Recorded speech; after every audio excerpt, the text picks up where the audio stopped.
राज्याचे उपमुख्यमंत्री आणि एसएनसी गटाचे प्रमुख एकनाथ शिंदे हे बुलढाणा जिल्ह्याच्या दौऱ्यावर आहेत।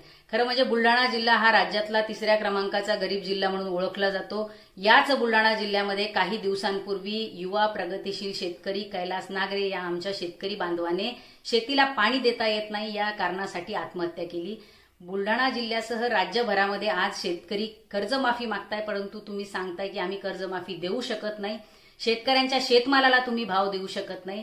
तुम्ही शेतकऱ्यांना 2023-24चा जो पीक विमा दिलाय तो पण पीक विमा देत असताना त्या पीक विम्याची मदत ही शेतकऱ्यांना पूर्णपणे मिळालेली नाही।